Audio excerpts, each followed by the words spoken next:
साजी India team computer institute में आपका स्वागत है। आज हम जानकारी लेंगे इंटरनेट के बारे में। इंटरनेट आज की एक महत्वपूर्ण आवश्यकता बन गई है। इससे आप कम्युनिकेशन कर सकते हैं, अर्थात एक दूसरे से बातचीत कर सकते हैं।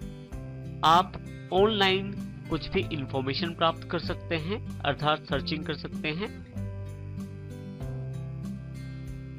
कई बिजनेस अब ऑनलाइन अवेलेबल हैं, अर्थात आप बिजनेस भी ऑनलाइन कर सकते हैं ई कॉमर्स की सहायता से। इसके साथ साथ एजुकेशन के क्षेत्र में भी इंटरनेट का बहुत बड़ा योगदान है। एक स्थान पर बैठा हुआ टीचर दूसरे स्थान पर बैठे हुए स्टूडेंट्स को लेक्चर दे सकता है और वहीं से स्टूडेंट्स भी अपने क्वेश्चन पूछ सकते हैं। इसके अलावा एंटरटेनमेंट में भी इंटरनेट का बहुत बड़ा स्थान है। आप ऑनलाइन गेम्स खेल सकते हैं, ऑनलाइन मूवीज देख सकते हैं, ऑनलाइन मैचेस देख सकते हैं।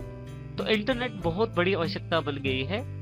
इंटरनेट के इस अध्याय के भाग में हम देखेंगे कि इंटरनेट के लाभ क्या हैं और इसके लिए मुख्य किन किन चीजों की आवश्यकता है और इसके साथ साथ हम इंटरनेट का प्रयोग किस प्रकार कर सकते हैं। छोटे छोटे नेटवर्क से मिलके बना हुआ एक बहुत बड़ा नेटवर्क, जिसमें बहुत सारे कंप्यूटर शामिल है और कंप्यूटर आपस में इंफॉर्मेशन का आदान प्रदान भी करते हैं। इस प्रकार के सिस्टम को हम इंटरनेट कहते हैं। इंटरनेट के द्वारा न केवल इंफॉर्मेशन का आदान प्रदान होता है बल्कि सर्विसेज का आदान प्रदान भी हो सकता है। और इसके अलावा इंटरनेट के बहुत सारे लाभ हैं। यदि हम बात करें कि इंटरनेट हमें क्यों जरूरी है, तो इसके लाभों से हमें ज्ञान हो जाएगा कि ये बहुत जरूरी है। सबसे पहले बात करते हैं इसके सबसे बड़े लाभ की, इंफॉर्मेशन। हम किसी भी टॉपिक के बारे में किसी भी समय और कितनी भी जानकारी हम इंटरनेट से ले सकते हैं। और इंटरनेट पे बहुत सारी जानकारी फ्री ऑफ कॉस्ट अवेलेबल रहती है और इसलिए हम इसको आसानी से प्राप्त भी कर सकते हैं। जो जानकारी है वो टेक्सचुअल फॉर्मेट अर्थात अक्षरों में, वीडियो फॉर्मेट यानी कि वीडियोस में और ऑडियो फॉर्मेट यानी कि ऑडियो फाइल्स में भी उपलब्ध रहती है। हमारे पास इंफॉर्मेशन को ढूंढने के लिए बहुत सारी वेबसाइट्स अवेलेबल रहती हैं जिनको हम सर्च इंजन्स कहते हैं। जो मुख्य सर्च इंजन्स हैं उनमें सबसे प्रमुख है गूगल, याहू और बिंग। इन सर्च इंजन्स का प्रयोग करते हुए आप अपनी मनचाही इंफॉर्मेशन को इंटरनेट से प्राप्त कर सकते हैं। इंटरनेट का जो दूसरा सबसे बड़ा बेनिफिट है वो है कम्युनिकेशन। इंटरनेट एक बहुत ही आसान माध्यम है एक स्थान से दूसरे स्थान पर बातचीत करने के लिए, मैसेज पहुंचाने के लिए। हमारे पास इंटरनेट पे मुख्यतः ईमेल, चैटिंग, मैसेजिंग, पोस्टिंग तरह की कम्युनिकेशन फैसिलिटीज रहती हैं, जिसमें ईमेल फैसिलिटी बहुत ज्यादा पॉपुलर है, जिसके अंतर्गत आप अपनी ईमेल यानी कि इलेक्ट्रॉनिक मेल को इंस्टेंटली दूसरी जगह पहुंचा सकते हैं, जिससे कि इंफॉर्मेशन का आदान प्रदान हो सकता है। आप ईमेल में अपना मैसेज लिखते हैं और जिसको भेजना है उसका एड्रेस लिखते हैं, वो इंफॉर्मेशन कुछ ही सेकंड्स में प्राप्त हो जाती है दूसरी तरफ। इसी तरह से एक चैटिंग फैसिलिटी अवेलेबल रहती है जिसके अंतर्गत आप बातचीत कर सकते हैं दूसरे व्यक्ति से। इसमें दूसरा व्यक्ति आपसे काफी दूर बैठा हो सकता है। आपके पास 3 तरह की मुख्य चैटिंग अवेलेबल रहती है। सबसे प्रमुख है टेक्सचुअल चैटिंग, जिसमें आप टाइप कर करके इंफॉर्मेशन या मैसेज को पहुंचाते हैं। दूसरी तरह की चैटिंग में वॉइस चैटिंग अवेलेबल रहती है, जिसमें आप बोल के एक दूसरे से बातचीत कर सकते हैं, बिल्कुल मोबाइल की तरह। और तीसरी चैटिंग जो हमारे पास अवेलेबल रहती है वो है वीडियो चैटिंग। एक स्थान से दूसरे स्थान पर आप बातचीत करते हुए अपनी तस्वीर भी देख सकते हैं और इस तरह की चैटिंग को वीडियो चैटिंग कहते हैं। इस तरह से हमारे पास आजकल बहुत सारी सोशल मीडिया वेबसाइट्स भी अवेलेबल हैं, जैसे कि फेसबुक और ऑरकुट। इन फेसबुक और ऑरकुट वेबसाइट से आप न केवल अपने फ्रेंड्स को मिल सकते हैं, खोज सकते हैं, उनके साथ जुड़ सकते हैं, बल्कि उनको मैसेज भी कर सकते हैं और इसके साथ साथ आप ऑनलाइन चैटिंग भी कर सकते हैं। इस तरह से कम्युनिकेशन का एक बहुत बड़ा माध्यम आज इंटरनेट बन गया है। इंटरनेट की तीसरी सबसे बड़ी विशेषता है ई कॉमर्स, इलेक्ट्रॉनिक कॉमर्स। आजकल छोटे और बड़े बिजनेस, कोई भी बिजनेस हो, चाहे वो छोटा हो या बड़ा हो, वो ऑनलाइन होना चाहता है। उसका कारण है कि ऑनलाइन बिजनेस से एक तो उसकी एरिया ऑफ सेल्स बढ़ जाता है, दूसरा उसके पास किसी भी तरह का अगर ऑफिस नहीं है, स्टॉक नहीं है, तो भी वो अपना बिजनेस वेबसाइट के साथ चला सकता है। ई कॉमर्स में प्रमुख आपके पास उदाहरण के तौर पे होम शॉप 18 और naftol.com जैसी वेबसाइट्स हैं, जिसमें आप कभी भी कुछ भी वेबसाइट से देख के मंगवा सकते हैं। इस तरह से आप अपनी वेबसाइट्स भी बना सकते हैं और जिसमें लो इन्वेस्टमेंट के साथ एक अच्छा बिजनेस शुरू किया जा सकता है। तो इंटरनेट आज के समय में बहुत ही बढ़िया ई कॉमर्स का एक माध्यम बन गया है। इंटरनेट में ऑनलाइन सर्विसेज बहुत ही महत्वपूर्ण हैं। बहुत सारी ऑनलाइन सर्विसेज आपको घर बैठे बैठे ही प्राप्त हो जाती हैं, जैसे ऑनलाइन बैंकिंग सर्विसेज। आपको अब लंबी लंबी लाइनों में बैंकों में खड़े होने की आवश्यकता नहीं है, घर पे ही आप अपनी ट्रांजैक्शंस कर सकते हैं। इसी तरह से आप अपनी जॉब पाने के लिए घर से ही बायोडाटा सेंड कर सकते हैं। कुछ वेबसाइट्स जॉब रजिस्ट्रेशन की सुविधा देती हैं, जिसमें जैसे ही जॉब आती है आपके ईमेल अकाउंट पे उसकी सूचना आपको भेज दी जाती है। इसके साथ ही आप घर बैठे बैठे ऑनलाइन टिकट भी बुक करवा सकते हैं। इसमें आप रेलवे टिकट्स हो या मूवी टिकट्स हो, घर पे बैठे बैठे ही खरीद सकते हैं।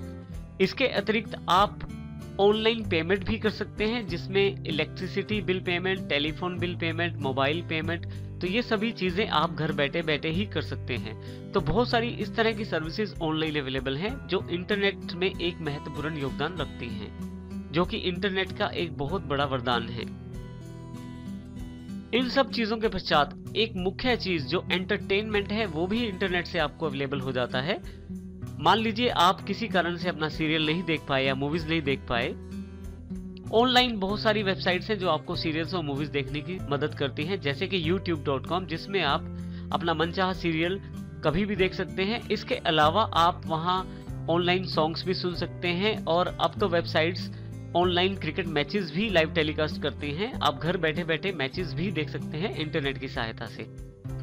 एंटरटेनमेंट में आपके पास ऑनलाइन गेम्स भी अवेलेबल रहती हैं। आप घर बैठे बैठे दूसरे फ्रेंड्स के साथ, जो कि कहीं और बैठा है, उसके साथ मिलके एक ही वेबसाइट पे गेम्स खेल सकते हैं, और ये बिल्कुल ऐसा आभास देती है कि आप दोनों एक ही स्थान पे गेम खेल रहे हैं। इंटरनेट ने जो एक महत्वपूर्ण भूमिका निभाई है वो है एजुकेशन के सेक्टर में। एजुकेशन में एक बहुत महत्वपूर्ण क्रांति है इंटरनेट के द्वारा। आप घर बैठे बैठे बहुत सारे कोर्सेज कर सकते हैं, बहुत सारी एजुकेशन प्राप्त कर सकते हैं।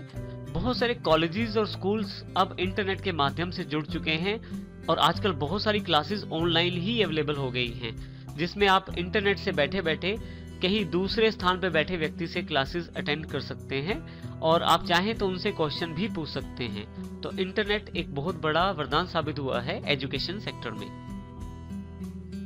इंटरनेट सीखने से पहले कुछ बेसिक टर्म्स हैं जिनकी हम जानकारी लेंगे, ताकि जब हम इंटरनेट प्रयोग करें तो उन सब चीजों की जानकारी हमें रहे जो इंटरनेट सीखने के लिए बहुत जरूरी है। इंटरनेट की एक सबसे बेसिक टर्म है वेब पेज। वेब पेज क्या होता है? एक ऐसा पेज जो इंटरनेट पे आपको इंफॉर्मेशन देता है, वो वेब पेज कहलाता है।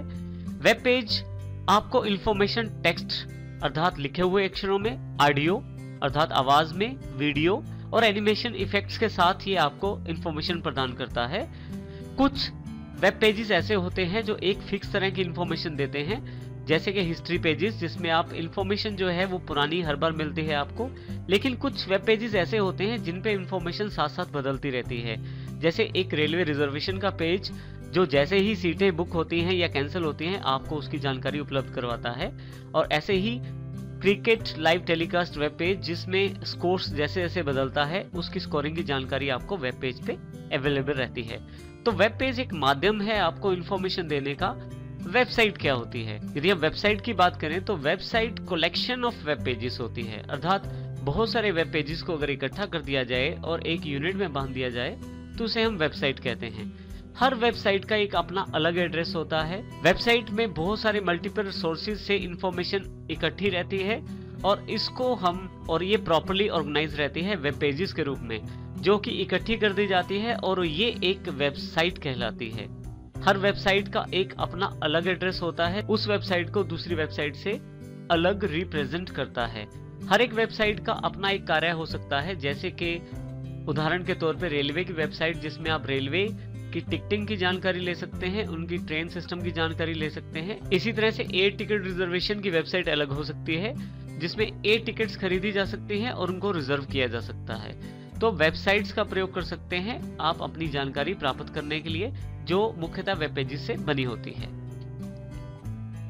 जैसे हमने बात की कि एक वेबसाइट में बहुत सारे वेब पेजेस होते हैं जिसमें कि इंफॉर्मेशन रखी रहती है। यदि हम बात करें होम पेज की, होम पेज वो वेब पेज होता है जो सबसे पहले आपके सामने खुलता है। यानी कि जब आप वेबसाइट का एड्रेस डालते हैं तो आपके सामने जो सबसे पहला पेज खुलता है वो होम पेज कहलाता है, जिस पे बाकी पूरी वेबसाइट में जाने के लिए लिंक्स अवेलेबल रहते हैं। इस तरह से होम पेज एक तरह से सबसे पहला पेज होता है वेबसाइट का, जो आपके सामने खुलता है जब आप वेबसाइट खोलते हैं, और ये आपको एक इंडेक्स जैसी फैसिलिटी देता है जिसमें आप बाकी पेजेस पे वहीं से जा सकते हैं। जब भी आप कोई वेबसाइट खोलते हैं तो सबसे पहले जो पेज आपके पास उपलब्ध रहता है वो एक होम पेज रहता है, परंतु बाकी पेजेस पे जाने के लिए वहां पे लिंक्स अवेलेबल रहते हैं। इन लिंक्स को हम हाइपरलिंक्स कहते हैं। जिस लिंक पे आप क्लिक करते हैं उस तरह के पेज पे आपको ले जाया जाता है, और इस तरह के लिंक्स का प्रयोग करके आप एक पेज से दूसरे पेज पे जा सकते हैं। जब आप एक लिंक पे क्लिक करके दूसरा पेज खोलते हैं तो हो सकता है उसमें भी काफी सारे लिंक्स अवेलेबल रहें जो आपको अन्य पेजेस पे ले जाएं। किसी भी वेबसाइट को खोलने के लिए आपको सॉफ्टवेयर की आवश्यकता पड़ती है जिसे हम ब्राउजर कहते हैं। मुख्यतः आपके कंप्यूटर में इंटरनेट एक्सप्लोरर जो आप विंडोज के साथ अवेलेबल रहता है वो मिल जाता है। आप चाहें तो गूगल क्रोम डाउनलोड कर सकते हैं या मोजिला फायरफॉक्स का प्रयोग कर सकते हैं। ये तीनों सॉफ्टवेयर्स के नाम हैं और तीनों ब्राउजर्स हैं जिनका प्रयोग हम वेबसाइट्स खोलने के लिए करते हैं। अच्छा, एक वेबसाइट को दूसरी वेबसाइट से अलग करने के लिए उसका एड्रेस अलग रखा जाता है। हर एक वेबसाइट का एक अपना एड्रेस होता है। वेबसाइट के एड्रेस को यूआरएल भी कहते हैं, यूनिफॉर्म रिसोर्स लोकेटर। तो हमारे पास वेबसाइट का जो एड्रेस रहता है कुछ इस फॉर्मेट में रहता है, जैसे यहाँ उदाहरण के तौर पे www.google.com। यहाँ पे www जो है वर्ल्ड वाइड वेब को इंडिकेट करता है, जबकि गूगल जो है वो एक वेबसाइट का नाम है। .com इसकी टाइप की जानकारी देता है कि वेबसाइट किस प्रकार की है, जिसमें कॉम एक कमर्शियल वेबसाइट की जानकारी देता है। तो किसी भी वेबसाइट को खोलने के लिए आपको ब्राउजर में इस वेबसाइट का एड्रेस डालना जरूरी रहता है। जिस भी वेबसाइट का आप एड्रेस ब्राउजर के एड्रेस बार में डालते हैं और जैसे ही एंटर करते हैं उस वेबसाइट को आप अपने कंप्यूटर पे ब्राउजर के माध्यम से देख सकते हैं। यहाँ हम वेब एड्रेसेस को एक बार फिर से जान लेते हैं।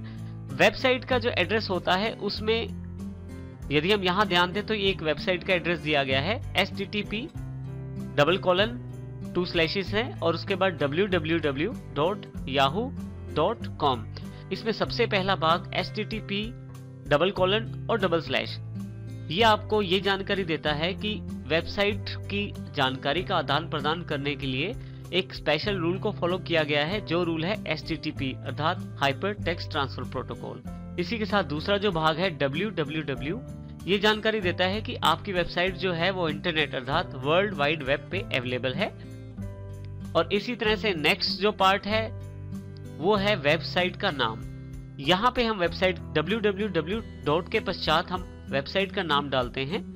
ये वेबसाइट का नाम अलग अलग वेबसाइट्स के लिए अलग अलग होता है, एक ही नाम से एक वेबसाइट ही अवेलेबल रहती है। तो यहाँ पे याहू जो है वो एक वेबसाइट का नाम है। नेक्स्ट जैसे .com, ये टाइप ऑफ वेबसाइट की जानकारी देता है, वेबसाइट किस प्रकार की है। com जो है वो कमर्शियल वेबसाइट्स को रिप्रेजेंट करता है। इसी तरह से अगर पीछे .gov रहता है तो वो गवर्नमेंट वेबसाइट्स को रिप्रेजेंट करता है। तो इस प्रकार आप अलग अलग टाइप ऑफ वेबसाइट को पहचान सकते हैं लास्ट एलिमेंट देखते ही। इस प्रकार से हम वेब एड्रेसेस का प्रयोग करते हैं। इंटरनेट का प्रयोग करने के लिए आपको ब्राउजर्स की आवश्यकता पड़ती है। आपकी विंडोज में इंटरनेट एक्सप्लोरर के रूप में एक ब्राउजर पहले से ही अवेलेबल रहता है।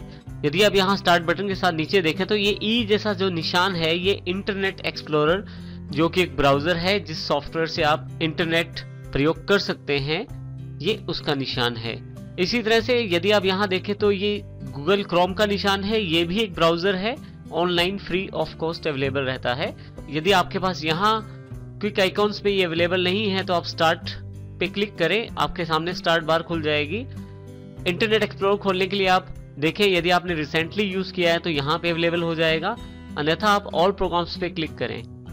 ऑल प्रोग्राम्स में यदि आप क्लिक करें तो देखें आपके पास यहाँ पे इंटरनेट एक्सप्लोरर के रूप में ब्राउजर अवेलेबल है। जैसे ही इसे मैं क्लिक करता हूँ मेरे पास इंटरनेट एक्सप्लोरर की ब्राउजिंग विंडो ओपन हो जाती है। और यदि आप इस ब्राउजर को देखें ध्यान से तो सबसे ऊपर एक टाइटल बार है, जो वेबसाइट आपके पास खुली हुई है उसका टाइटल यहाँ शो किया जा रहा है। इसी के साथ बेसिक विंडोज के 3 बटन इस तरफ उपलब्ध है, एक क्लोज के लिए जिससे आप ब्राउजर को बंद कर सकते हैं। जैसे मैं इसे क्लोज कर देता हूं, अब की बार दोबारा मैं यहां से खोल लेता हूं। दूसरा बटन रिस्टोर और मैक्सिमाइज के लिए है और तीसरा मिनिमाइज के लिए है, जो आपके ब्राउजर से हटा के नीचे आइकॉन के बटन में अवेलेबल करवा देगा। आप इस पे दोबारा क्लिक करके फिर से ब्राउजर को खोल सकते हैं। अब हम देखते हैं कि ब्राउजर में वेबसाइट का एड्रेस कैसे डाला जाता है। आपके पास यहाँ ब्राउजर्स में ऊपर की तरफ वेबसाइट का एड्रेस डालने के लिए एड्रेस बार अवेलेबल रहती है। यहाँ पे आप वेबसाइट का एड्रेस डाल सकते हैं। यहाँ आप यदि ध्यान दें तो मेरे पास एक पहले से ही एड्रेस अवेलेबल है www.google.co.in, जो ये जानकारी देता है कि मेरे पास गूगल की वेबसाइट अवेलेबल है। इसी तरह से यदि मैं यहाँ www.yahoo.com एंटर कर देता हूँ तो मेरे पास yahoo.com की वेबसाइट्स खुल जाती है। तो इस प्रकार से मैं ऑनलाइन वेबसाइट्स को खोल सकता हूँ ब्राउजर्स की सहायता से। यहाँ यदि आप ध्यान दें तो आपके पास जो yahoo.com खुली है उसमें जो सबसे पहला पेज आपके सामने आया है वो आपका एक होम पेज की तरह है। यहाँ पे हम ब्राउजर के कुछ और बटन का इस्तेमाल कर सकते हैं, जैसे कि यहाँ पे यदि आप ऊपर देखें तो ये बैक बटन है जो आपको इससे पिछली वाली वेबसाइट पे ले जाएगा जो आपके पास पहले थी। जैसे ही मैं इस पे क्लिक करता हूँ मैं वापस चला जाता हूँ, क्योंकि मेरे पास इससे पहले गूगल वेबसाइट अवेलेबल थी तो मेरे पास गूगल वेबसाइट अवेलेबल हो गई है। जब भी आप किसी वेबसाइट को खोलते हैं उसका होम पेज आपके सामने अवेलेबल हो जाता है। जैसे कि हमारे पास ये एक गूगल का होम पेज अवेलेबल हो गया है। यहां से आप अपनी आवश्यकता अनुसार अलग अलग हाइपरलिंक्स पे को क्लिक करके आप अलग अलग पेजेस पे जा सकते हैं। उदाहरण के लिए जैसे यहाँ पे मेरे पास जीमेल का एक लिंक अवेलेबल है। यदि मैं इस पे क्लिक करूं तो मैं जीमेल, जो कि ईमेल एक फैसिलिटी है gmail.com के द्वारा, मैं उस पे जा सकता हूं। इसी तरह से यदि मैं न्यूज जानना चाहता, न्यूज हाइपरलिंक पे क्लिक कर सकता हूं, और यदि मैं वीडियोस देखना चाहता हूं तो यूट्यूब पे क्लिक कर सकता हूं। इस तरह से हर एक हाइपरलिंक एक अलग वेबसाइट या अलग पेज को आपके सामने शो कर देता है। यदि हम गूगल के इस पेज को देखें तो इसमें एक इंफॉर्मेशन ढूंढने के लिए एक बॉक्स दिया गया है। जब आप यहाँ कुछ भी लिख के डालते हैं और गूगल सर्च पे क्लिक करते हैं तो उस वर्ड से रिलेटेड जो भी इंफॉर्मेशन गूगल के पास अवेलेबल है वो आपके सामने दिखा देता है, जो कि वेबसाइट एड्रेसेस के रूप में रहती है। अर्थात ये आपको एक तरह से उन वेबसाइट्स के एड्रेस देता है, अर्थात जिस टॉपिक या जिस वर्ड को आप ढूंढ रहे हैं उससे रिलेटेड सभी वेबसाइट्स की एक लिस्ट आपको प्रदान कर देता है, और फिर उन वेबसाइट्स पे जाके आप जो इंफॉर्मेशन जानना चाहते हैं वो जान सकते हैं। उदाहरण के लिए जैसे मैं ताजमहल टाइप करता हूँ यहाँ पे, और जैसे ही यहाँ सर्च बटन पे क्लिक करता हूँ तो मेरे पास नीचे की तरफ बहुत सारी वेबसाइट्स अवेलेबल हो जाएंगी जो एक फिर से हाइपरलिंक फॉर्मेट में है, जैसे ताजमहल विकिपीडिया। ऊपर देखें तो टॉपिक का नाम और नीचे देखें तो उस वेबसाइट का एक एड्रेस भी दिया जा रहा है। इसी तरह से आपके पास नीचे की तरफ tajmahal.gov.in की वेबसाइट है, जो कि ऑफिशियल वेबसाइट है ताजमहल यूपी टूरिज्म की। इस तरह से आपके पास नीचे तक चले जाएंगे तो काफी सारे रिजल्ट्स अवेलेबल हैं आपके, और सबसे नीचे की तरफ यहाँ पे आपको गूगल ये जानकारी दे रहा है कि इस जो आप वर्ड ढूंढना चाहते थे उससे रिलेटेड काफी सारे वेबसाइट्स अवेलेबल हैं। तो आप उन वेबसाइट्स को, और उन वेबसाइट्स का पहला ही पेज आपके सामने है। यहाँ नंबर 2 पे क्लिक करके उन वेबसाइट रिजल्ट्स का दूसरा पेज और फिर तीसरा, और इस तरह से जितने भी पेज चाहें आप वहां से देख सकते हैं जो गूगल ने आपको एज द रिजल्ट दिए हैं। यहाँ यदि आप देखें तो आपके पास, यदि यहाँ मैं क्लिक करूं तो मेरे पास मेरी ब्राउज़र अवेलेबल हो जाएगी, जिनका प्रयोग मैं पिछली वेबसाइट्स जिन पे पहले गया हूं उनको खोलने के लिए कर सकता हूं, जैसे कि yahoo.com। जैसे ही मैं क्लिक करता हूं फिर से मेरे पास यहाँ yahoo.com अवेलेबल हो जाएगी। इसका अर्थ यह है कि चाहे तो मैं यहाँ टाइप कर सकता हूँ, चाहे तो मेरी जो हिस्ट्री है उसमें से उठा सकता हूँ, और चाहे तो जो पहले मैंने वेबसाइट्स विजिट की हैं उनका एड्रेस यहाँ स्टोर है उनमें से उठा सकता हूँ। इसी के साथ यहाँ 2 बटन और हैं। सबसे पहला बटन है स्टॉप का। यदि वेबसाइट की प्रोसेसिंग को आप रोकना चाहते हैं तो स्टॉप पे क्लिक कर दीजिए। आपकी वेबसाइट की जो प्रोसेसिंग है वो रुक जाएगी, अर्थात जितनी वेबसाइट आपके पास अवेलेबल है उतनी ही अवेलेबल रहेगी। और यदि आप चाहते हैं रिफ्रेश करना, अर्थात वेबसाइट्स का कंटेंट यदि आप चाहते हैं रिफ्रेश होके आए तो आप रिफ्रेश पे क्लिक कर दीजिए। इससे यदि कुछ चेंजेस हुए हैं साइट में तो आपके पास वो भी अवेलेबल हो जाएंगे। इस प्रकार से आप इन 3 बटनों का प्रयोग भी कर सकते हैं। मैं यहां से बैक कर लेता हूं और बैक से फिर से मैं वापस इसी के साथ यहाँ इंटरनेट एक्सप्लोरर में बिंग सर्च इंजन का एक बॉक्स दिया गया है। आप यहाँ पे कुछ भी टेक्स्ट टाइप करके डायरेक्ट यहाँ से ढूंढ सकते हैं, जिसके लिए आपको गूगल खोलने की आवश्यकता भी नहीं रहेगी। जैसे कि मैं कुछ ताजमहल की साइट के बारे में यहाँ से जानना चाहता हूँ, तो जैसे ही मैं क्लिक करता हूँ यहाँ मेरे पास सजेशंस अवेलेबल हो जाते हैं। जिस भी सजेशन पे मैं क्लिक करता हूँ उस तरह का इंफॉर्मेशन मेरे पास यहाँ खुल जाता है। बिंग भी एक सर्च इंजन है गूगल की तरह, तो वो भी आपको साइट्स की इंफॉर्मेशन प्रदान करता है। देखिए मैंने दूसरा पेज खोल दिया है और सबसे खास बात यहाँ ये भी है कि यहाँ पे मेरे पास जो इंफॉर्मेशन दी गई है उसके साथ कुछ सजेशन भी दिए गए हैं, जैसे कि सर्च रिलेटेड टू ताजमहल। मैंने एक ताजमहल वर्ड की सर्च की थी, उसके साथ ही यहाँ पे Taj Mahal history, Taj Mahal story, wallpapers, information, काफी सारे सजेशंस गूगल के द्वारा क्रिएट कर दिए गए हैं और ये आप इनके द्वारा भी सर्च कर सकते हैं अपनी इंफॉर्मेशन को। मान लीजिए मुझे ताजमहल इंफॉर्मेशन चाहिए, तो जैसे ही मैं क्लिक करता हूँ फिर से मेरे पास सर्च रिजल्ट्स अवेलेबल हो जाएंगे। इस प्रकार से मैं google.com का प्रयोग कर सकता हूँ किसी इंफॉर्मेशन को सर्च करने के लिए। अब हम ब्राउजर की बात करें तो नीचे की तरफ यहाँ पे स्टेटस बार अवेलेबल रहता है, जो आपको बेसिक्स जानकारी देता रहता है। देखिए जैसे ही मैं यहाँ माउस लेके जाता हूँ तो मुझे यहाँ नीचे की तरफ http://en.wikipedia.org, तो ये जानकारी देता है कि ये वेबसाइट है। यदि आप इस लिंक पे क्लिक करें तो ये वेबसाइट खुल जाएगी। तो स्टेटस बार से इस तरह की इंफॉर्मेशन आपके सामने आ जाती है। इसी तरह से मैं यदि इस पे क्लिक करता हूँ तो देखिए ताजमहल आगरा.net की वेबसाइट्स का एड्रेस अवेलेबल है और यहाँ पे tajmahal.org.uk वेबसाइट का एड्रेस अवेलेबल है। तो इस तरह से मैं स्टेटस बार से इंफॉर्मेशन देख सकता हूँ।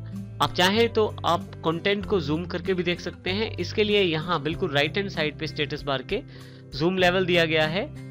आप जूम लेवल को बढ़ा भी सकते हैं और घटा भी सकते हैं। जैसे कि मैं इसको 150 कर देता हूँ तो मेरे पास यहाँ साइज जो है वो बड़ा होके आ गया है कंटेंट का, और मैं चाहूँ तो यहाँ से 100 फिर से कर सकता हूँ और चाहूँ तो इसका साइज कम भी कर सकता हूँ, जैसे 50%। तो इस तरह से आप साइज जो जूम लेवल साइज है उसको आप चेंज कर सकते हैं। मैं यहाँ इसको 100% कर देता हूँ। किसी भी वेबसाइट को जब हम खोलते हैं तो हम उसको डायरेक्टली उस वेबसाइट के प्लेस पे जहां से हमने शुरू किया है वहां पे खोल सकते हैं, या हम उसको अलग टैब में खोल सकते हैं। उदाहरण के लिए जैसे मैंने ताजमहल सर्च किया था तो मेरे पास काफी सारी वेबसाइट्स हैं नीचे। मैं सबसे पहले वाली वेबसाइट खोलना चाहता हूँ। जैसे ही इस पे क्लिक करता हूँ, जहां मेरे पास एड्रेस में google.co.in लिखा आ रहा है, वहां पे मेरे पास ये वेबसाइट खुल जाएगी जिसपे मैंने क्लिक किया है।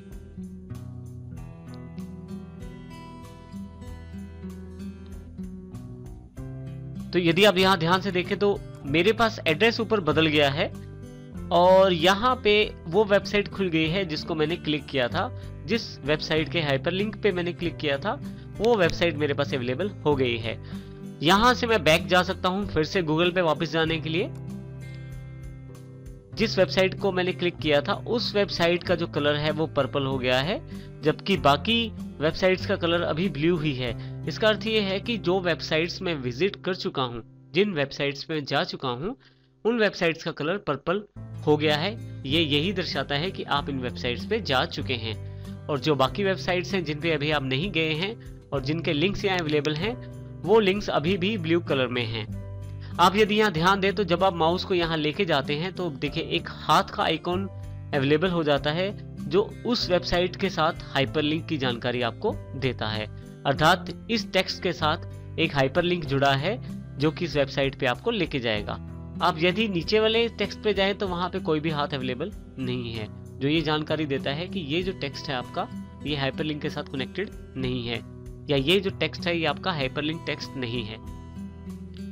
आप चाहे तो अपनी वेबसाइट को टैब्स के रूप में भी खोल सकते हैं। टैब का अर्थ ये है कि जो वेबसाइट आपके पास खुली हुई है वो तो वही रहेगी, साथ ही एक अलग स्थान पे अर्थात अलग टैब में आप अपनी वेबसाइट को देख सकते हैं। जैसे कि इस वेबसाइट को मैं राइट क्लिक करता हूं और यहाँ पे यदि आप ध्यान दें तो यहाँ पे ऑप्शन अवेलेबल है ओपन के। ओपन जो आपकी google.com की जगह इस tajblues.com को खोल देगा। ओपन इन न्यू टैब जो आपके इस google.com के साथ एक टैब और ऐड कर देगा जिसमें ताजमहल वाली वेबसाइट खुल जाएगी। और ओपन इन न्यू विंडो बिल्कुल एक अलग इंटरनेट एक्सप्लोरर के साथ आपके पास ये वेबसाइट खुल जाएगी। अभी मैं यहाँ open a new tab click कर देता हूँ।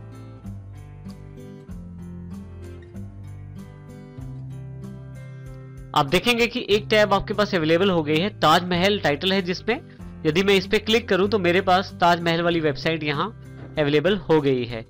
मैं चाहूं तो फिर से ये पहले वाली वेबसाइट ये जो google.com है, जो मेरी पहली वेबसाइट है, उस पे मैं वापस आ सकता हूं। मुझे सिर्फ इस पहले वाली टैब पे क्लिक करना है। मैं अपनी आवश्यकता अनुसार जितनी टैब चाहे खोल सकता हूं और एक साथ काफी सारी वेबसाइट्स को देख सकता हूं। इंटरनेट एक्सप्लोरर में काफी सारे मेन्यूज भी अवेलेबल हैं जो इस वक्त आपके सामने तो नहीं हैं, लेकिन आप उनको शो कर सकते हैं। इसके लिए मैं ये देखिए खाली जगह जहां पड़ी हुई है, यहां मैं राइट क्लिक करता हूं और यहां मेन्यू बार आपके पास अवेलेबल हो जाएगा। जैसे ही मेन्यू बार पे मैं क्लिक करता हूं, मेरे पास यहां file, edit, view, favourites, tools और हेल्प के रूप में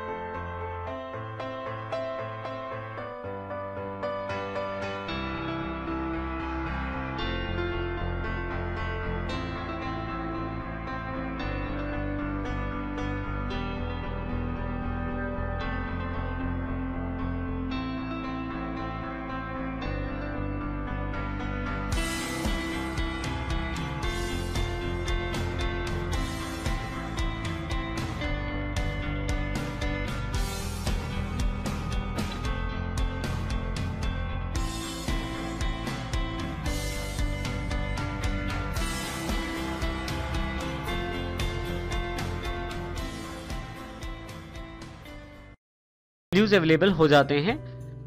इन मेन्यूज से आप बेसिक यूटिलिटीज का फायदा उठा सकते हैं। जैसे फाइल पे यदि आप क्लिक करें तो आप चाहें तो आप अपने वेब पेज को सेव कर सकते हैं बाद में देखने के लिए। आप इसे ऑफलाइन भी बाद में देख सकते हैं, जिसमें आपका वो कंटेंट जो सेव हुआ है वो कभी भी आप दोबारा देख सकते हैं। यदि आपके पास प्रिंटर अटैच है तो आपके पास जो भी आपकी स्क्रीन पे है उसका आप प्रिंट निकाल सकते हैं। बाद में इंफॉर्मेशन आप उसको पढ़ सकते हैं या आप अपने पास संभाल के रख सकते हैं। इसी तरह से आपके पास यहाँ पे एडिट में बेसिक यूटिलिटीज है, कट, कॉपी, पेस्ट। यदि आप चाहें तो किसी भी टॉपिक को या किसी भी साइट के एड्रेस को बाद में याद रखने के लिए कॉपी कर सकते हैं।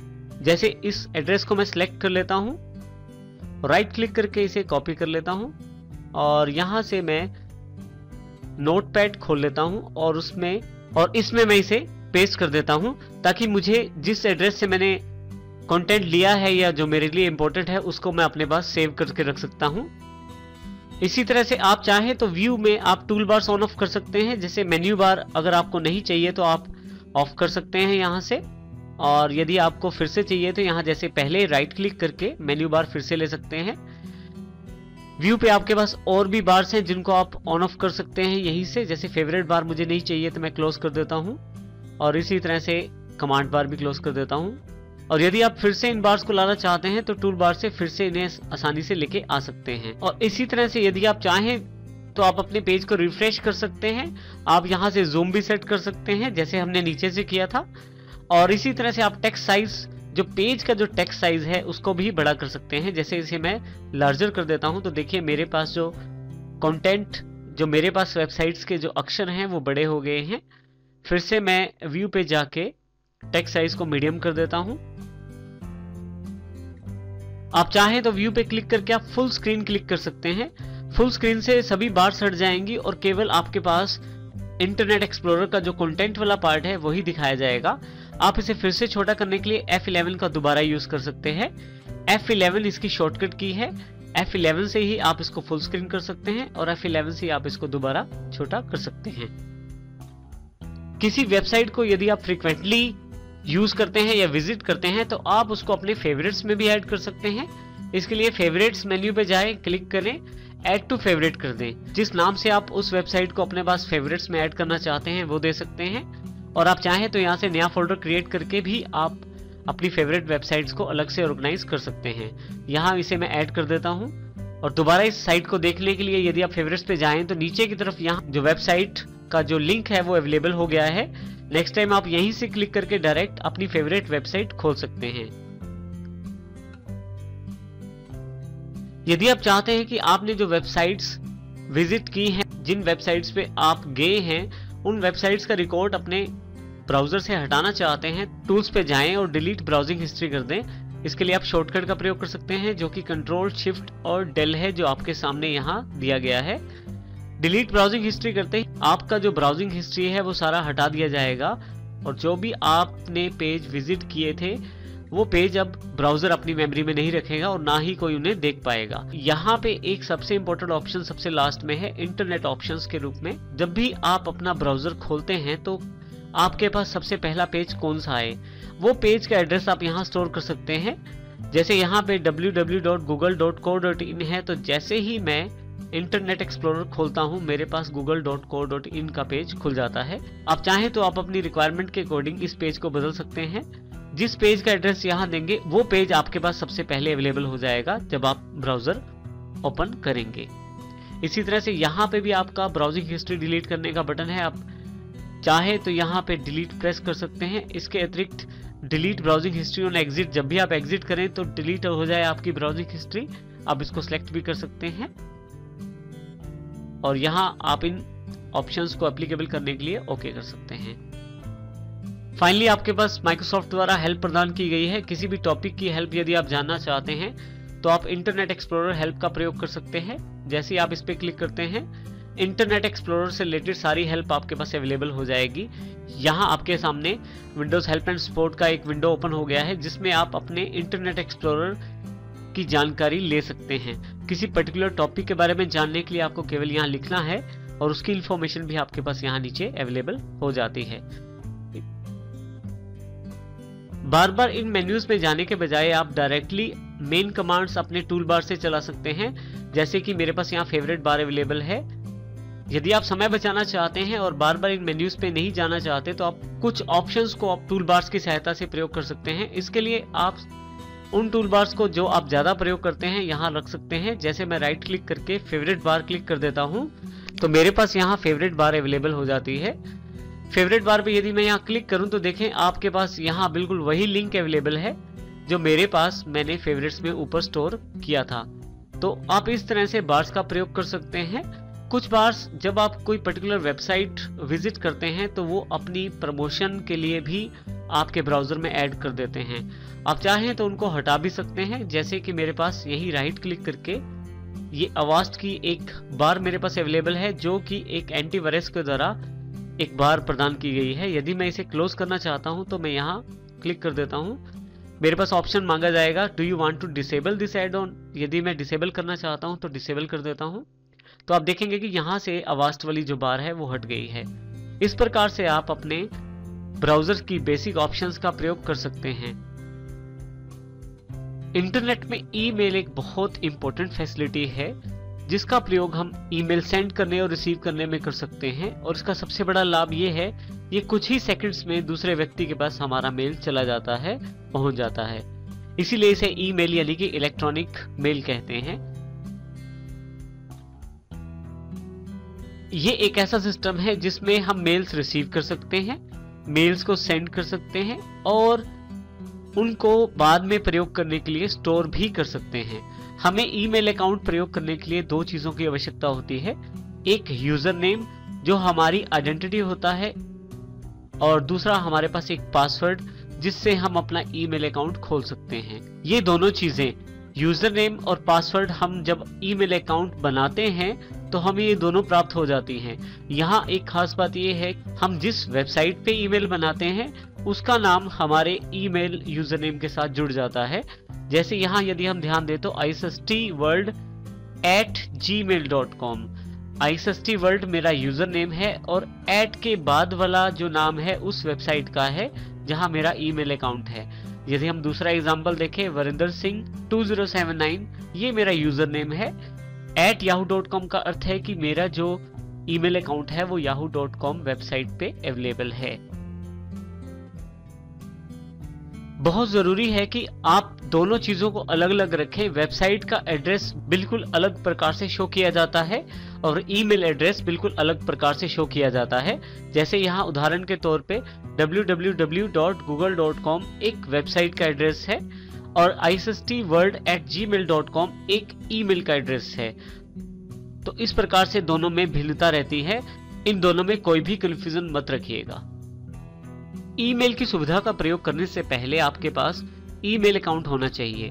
हम अब ईमेल अकाउंट बनाना सीखेंगे। ईमेल काफी सारी वेबसाइट्स के द्वारा प्रदान की जाती हैं, जैसे कि gmail.com, yahoomail.com, rediffmail.com और इस तरह से hotmail.com। उस वेबसाइट का एड्रेस यहाँ एंटर करना है जिस वेबसाइट पे हमें मेल अकाउंट बनाना है। क्योंकि मुझे जीमेल पे अकाउंट बनाना है तो यहाँ मैं gmail.com लिख के एंटर प्रेस कर देता हूँ। तो जैसे ही एंटर प्रेस करता हूँ मेरे पास जीमेल अकाउंट ओपन हो जाता है। अगर मेरे पास पहले से यूजर नेम और पासवर्ड अवेलेबल है, अर्थात मैंने पहले ही अकाउंट बना रखा है, तो मैं यहाँ यूजर नेम और पासवर्ड टाइप करके साइन इन कर सकता हूँ, अर्थात अपना जो मेल अकाउंट है वो खोल सकता हूँ। परंतु यदि आपके पास अकाउंट नहीं है तो आपको पहले अकाउंट बनाना पड़ेगा। इसके लिए सबसे पहले आप क्रिएट एन अकाउंट पे क्लिक करें।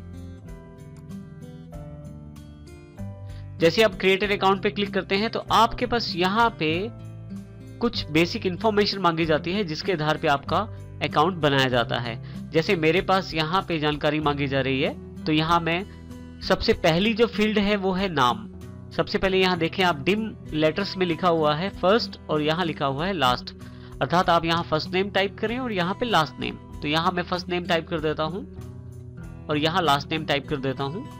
उसके पश्चात मैं यहाँ यूजर नेम चुन सकता हूँ और यहाँ यदि आप ध्यान दें तो @gmail.com पहले से ही इसमें लिखा हुआ है, अर्थात जो यूजर नेम आप लेंगे उसके साथ ही साथ में जुड़ जाएगा।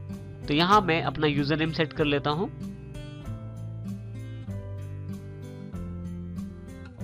तो मैंने नाम लिखा है singh-varinder2079@gmail.com। इसके साथ ही यहाँ पे मैं पासवर्ड डाल सकता हूँ। ये पासवर्ड मेरे अकाउंट खोलने के लिए बहुत ही इंपॉर्टेंट रहता है और ये ज़रूरी है कि आप अपने पासवर्ड्स को संभाल के रखें, क्योंकि अनऑथराइज एक्सेस अर्थात आपके बिना जाने आपका मेल अकाउंट एक्सेस करने से आपकी पर्सनल इंफॉर्मेशन हैक हो सकती है। इसलिए हमेशा पासवर्ड आप स्ट्रॉन्ग बनाएं और स्ट्रॉन्ग पासवर्ड आप हमेशा याद भी रखें या अलग से किसी जगह पे उसे लिख के रखें ताकि वो पासवर्ड आपको कभी भी भूले नहीं। मैं यहाँ पे पासवर्ड टाइप कर देता हूँ, जो पासवर्ड मैं यहाँ देना चाहता हूँ।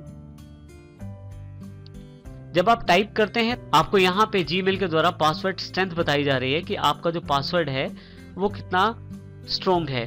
अब अगर मैं कोई और पासवर्ड यूज करता हूँ इस पे, तो देखिए यहाँ पे मेरे पास पासवर्ड की जो स्ट्रेंथ है उसके अकॉर्डिंग यहाँ पे सजेशन दिया जाता है।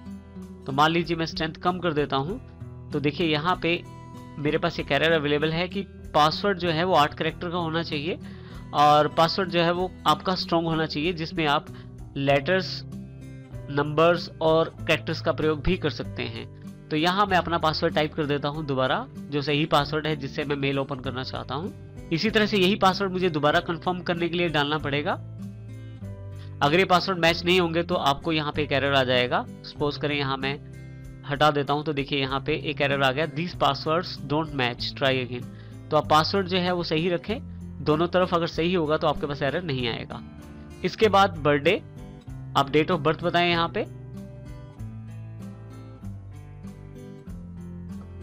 यहाँ पे डेट और यहाँ पे ईयर बता दें। उसके पश्चात आप जेंडर, मोबाइल फोन बताएं। मोबाइल नंबर देना यहाँ जरूरी होता है क्योंकि इस पे आपका एक मैसेज आता है जिसके जीमेल आपके अकाउंट की वेरिफिकेशन करता है। तो जो भी मोबाइल नंबर आप दें वो आपके पास उस वक्त अवेलेबल हो तो बढ़िया है, क्योंकि उस पे साथ के साथ ही मैसेज अवेलेबल हो जाएगा। यदि आपके पास पहले से कोई ईमेल एड्रेस है तो वो भी आप यहाँ टाइप कर सकते हैं। पहले से कोई ईमेल आईडी है तो आप यहाँ पे उसको भी डाल सकते हैं, जिससे कि जीमेल के पास आपका करंट ईमेल आईडी भी अवेलेबल हो जाएगा। इसी तरह से आपके पास यहाँ पे कुछ ऑप्शंस, प्रमोशनल ऑप्शन है जैसे डिफॉल्ट होम पेज। यदि आप चाहते हैं कि आप जब भी वेबसाइट खोलें तो आपके पास गूगल का पेज खुल जाए तो आप इसे क्लिक कर सकते हैं। इस तरह से एक वेरिफिकेशन अवेलेबल हो जाती है। यहाँ पे वेरिफिकेशन में आपको यहाँ कैरेक्टर्स पढ़ के नीचे टाइप करने पड़ते हैं। आप चाहें तो कैरेक्टर्स और चाहे तो ऑडियो का भी एक चैलेंज पिक कर सकते हैं, अर्थात ऑडियो सुन के आपको वो कैरेक्टर्स टाइप करने होते हैं। और यहाँ पे मैं इन कैरेक्टर्स को टाइप कर देता हूँ। अगर कैरेक्टर्स ठीक टाइप नहीं होंगे तो मेरे पास एरर आ जाएगा और मेरी अकाउंट नहीं बन पाएगा। आप चाहें तो यहाँ पे इस बटन पे यदि आप क्लिक करें तो आप एक नया टेक्स्ट यहाँ पा सकते हैं, और आप एक दो बार इस पे क्लिक करें और आपको जो टेक्स्ट लगता है आसानी से आप एंटर कर सकते हैं, उसको टाइप करें। जैसे अब मैं इसको टाइप करना चाहता हूं। इसके पश्चात आपको लोकेशन की जानकारी देनी है। देखिए लोकेशन ऑलरेडी इसने सिलेक्ट कर लिया है, आप किसी और लोकेशन पे हैं तो लोकेशन चेंज कर दें। इसके साथ I agree to Google terms को आप यहाँ सिलेक्ट करें। आप इसके साथ ही नेक्स्ट स्टेप कर दें। जैसे ही आपने नेक्स्ट स्टेप किया, आपके पास देखिए यहाँ फोन नंबर फिर से उभर के आ गया है और गूगल के द्वारा यहाँ मैसेज शो किया गया है कि अकाउंट सिक्योरिटी के पर्पज से इसी नंबर का प्रयोग किया जाएगा। आप चाहें तो वेरीफाई अकाउंट दो तरीके से करवा सकते हैं, टेक्स्ट मैसेज या वॉइस कॉल के थ्रू। टेक्स्ट मैसेज में एक मैसेज आपके पास मोबाइल पे उपलब्ध हो जाता है, और यदि आप वॉइस कॉल करते हैं तो एक फोन आपके पास आ जाता है जिसमें आप वॉइस कॉल में एक कोड अवेलेबल रहता है जो डाल के आप अपना अकाउंट एक्टिवेट कर सकते हैं।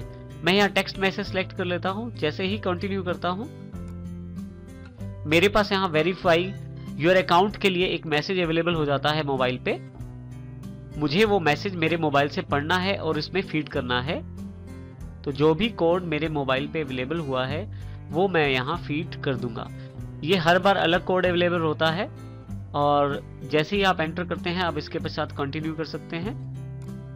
यदि आपका कोड बिल्कुल ठीक है तो आपके पास यहाँ अकाउंट की प्रोसेसिंग शुरू हो जाती है, और देखिए आपके पास यहाँ पे गूगल अकाउंट जो है अवेलेबल हो गया है। आप चाहें तो यहाँ से अपने प्रोफाइल में चेंजेस भी कर सकते हैं, जैसे कि आप ऐड कर सकते हैं प्रोफाइल की फोटो, और इसके साथ चाहें तो नेक्स्ट स्टेप पे जा सकते हैं। मैं यहाँ नेक्स्ट स्टेप सेलेक्ट कर लेता हूँ।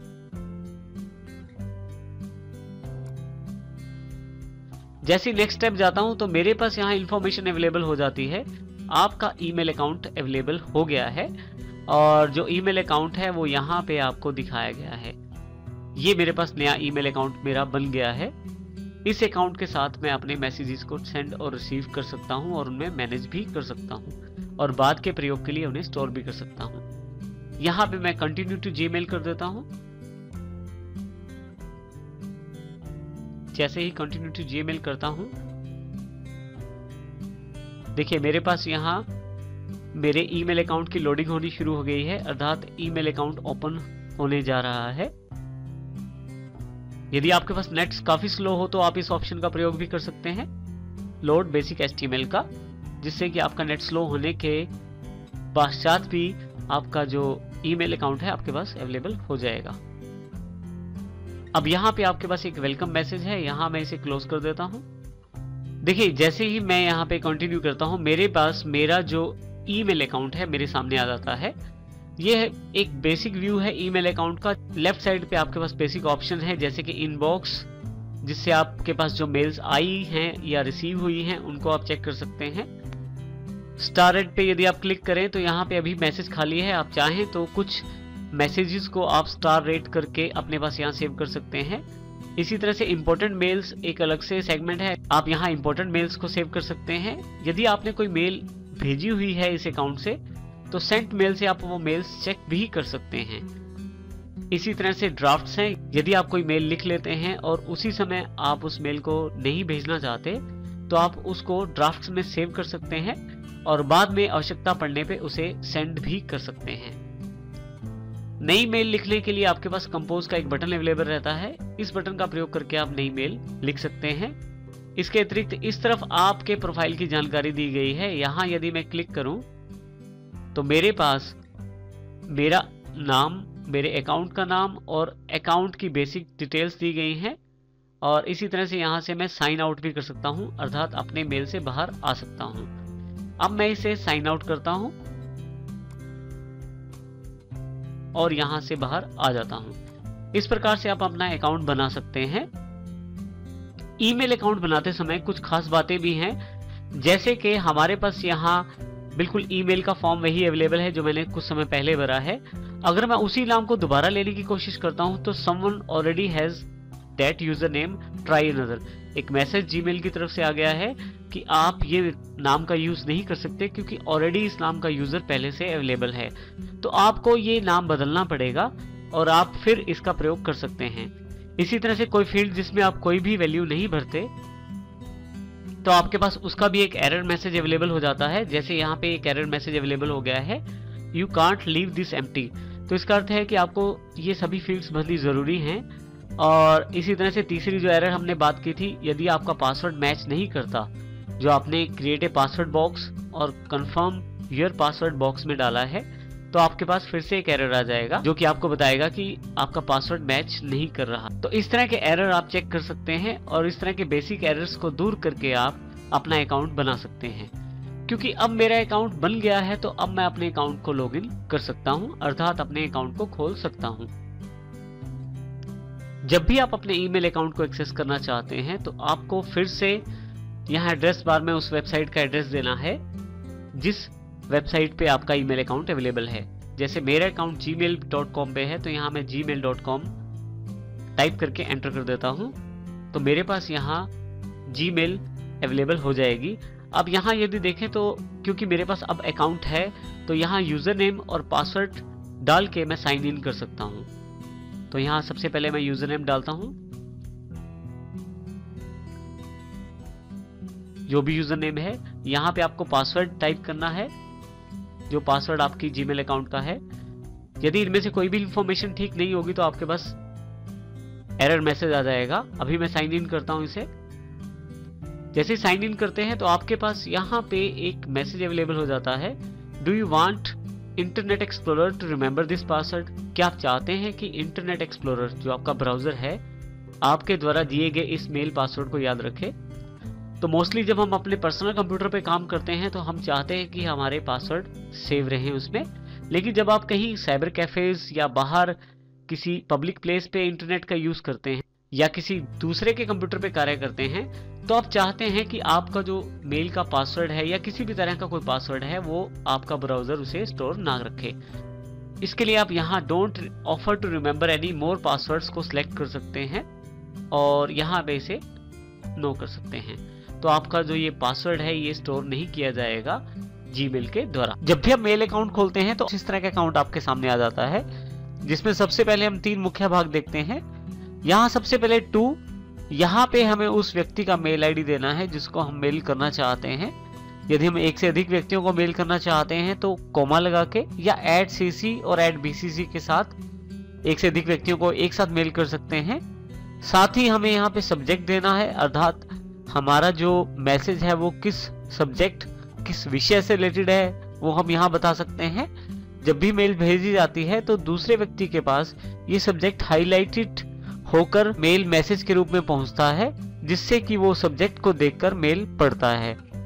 इसी तरह से हमारे पास यहाँ ये जो बॉक्स है ये मैसेज बॉक्स है, जिसमें हमें उस मैसेज को लिखना है जो मैसेज हमें भेजना है। इसके लिए सबसे पहले देखिए, जैसे मैं एक लाइन टाइप कर लेता हूं। यहाँ पे जब भी आप कोई लाइन टाइप करते हैं तो आप उस पे बेसिक टेक्स्ट फॉर्मेटिंग कर सकते हैं। उदाहरण के तौर पे मेरे पास यहाँ एक लाइन लिखी हुई है और मैं चाहता हूं इसको बोल्ड करना, तो जो पार्ट मुझे बोल्ड करना है उसको सिलेक्ट कर लूंगा यहाँ से मैं।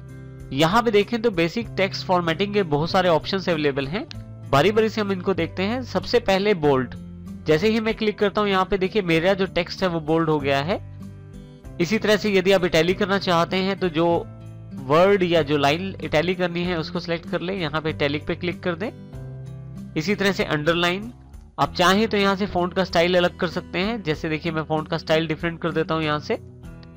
इसी के साथ यहाँ पे साइज भी अवेलेबल है, आप चाहें तो लार्ज साइज, ह्यूज या नॉर्मल साइज भी ले सकते हैं। इसी तरह से आप कलर सेट कर सकते हैं, जो कलर आप लेना चाहते हैं वो कलर यहाँ से सिलेक्ट कर सकते हैं। देखिए यहाँ पे ये जो कलर हमने लिया था ये फोरग्राउंड का कलर है, अर्थात अक्षरों का कलर है। सिलेक्ट करने के पश्चात यहाँ कॉर्नर पे क्लिक करूं तो बहुत सारे कलर्स अवेलेबल हैं। जैसे यहाँ से रेड क्लिक कर देता हूं तो मेरे पास रेड कलर हो जाता है जो सिलेक्टेड टेक्स्ट है उसका। इसी तरह से मैं दोबारा सिलेक्ट कर लेता हूँ यहाँ पे साथ ही हाईलाइट कलर अवेलेबल है।